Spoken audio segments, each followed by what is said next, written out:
Hi అండి అందరికీ. Welcome back to our channel creative kitchen by Razia. పెళ్ళిళ్ళల్లో, ఫంక్షన్‌లలో మనకి వడ్డించే గుత్తి వంకాయ కూర అంటే ఎవరికి ఇష్టం ఉండదు చెప్పండి? నోట్లో వేసుకుంటే కరిగిపోయే గ్రేవీతో పర్ఫెక్ట్ గుత్తి వంకాయ కూరను ఇంట్లోనే చాలా ఈజీగా ఎలా చేయాలో ఈరోజు వీడియోలో చూసేద్దాం. ముందుగా స్టవ్ ఆన్ చేసి పాన్ పెట్టుకొని 3 టేబుల్ స్పూన్ల పల్లీలు వేసుకొని లైట్‌గా వేపుకోవాలి.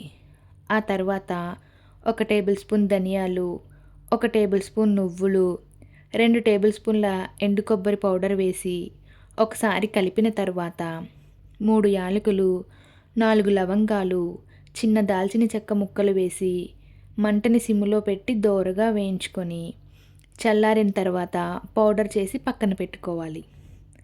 ఆ తర్వాత ఒక గిన్నెలో నిమ్మకాయ సైజ్ అంత చింతపండుని వాటర్ వేసి నానబెట్టుకోవాలి. ఆ తర్వాత ఒక గిన్నెలో వాటర్ వేసి కొద్దిగా ఉప్పు వేసుకొని వంకాయల్ని ఇలా 4 పచ్చాలుగా కట్ చేసి సాల్ట్ వాటర్‌లో వేసుకోవాలి. లేదంటే వంకాయలు నల్లగా మారిపోతాయి.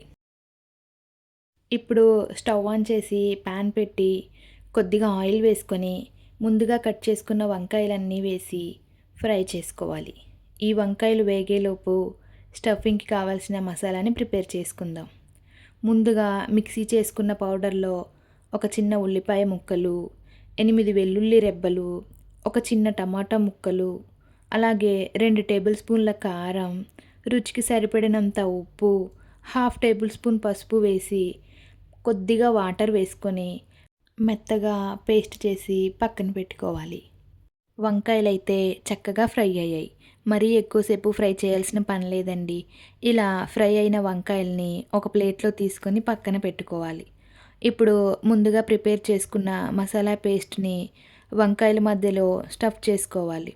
స్టఫ్ చేయగా మిగిలిన మసాలాని మనం గ్రేవీకి వాడుకుందామండి. అదే పాన్‌లో మరి కొద్దిగా ఆయిల్ వేసి 1 టేబుల్ స్పూన్ జీలకర్ర, 2 పచ్చిమిర్చి ముక్కలు, అలాగే మిగిలిన మసాలాని కూడా వేసి ఆయిల్‌లో బాగా ఫ్రై చేసుకోవాలి.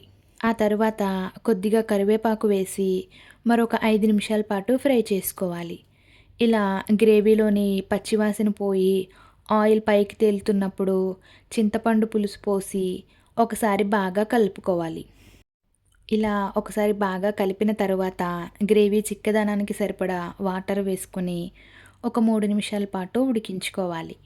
ఆ తర్వాత ముందుగా స్టఫ్ చేసిన వంకాయల్ని ఒక్కొక్కటిగా వేసుకోవాలి. ఇలా 2 వైపులా టర్న్ చేస్తూ ఉడికించుకోవాలి. ఇప్పుడు మూత పెట్టుకొని మరొక 3 నిమిషాల పాటు ఉడికించుకోవాలి.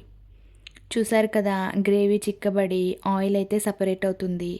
ఇప్పుడు చివరిగా కొద్దిగా కొత్తిమీర తరుగు వేసుకొని స్టవ్ ఆఫ్ చేసుకుంటే నోరూరించే ఎంతో రుచికరమైన గుత్తి వంకాయ కూర అయితే రెడీ.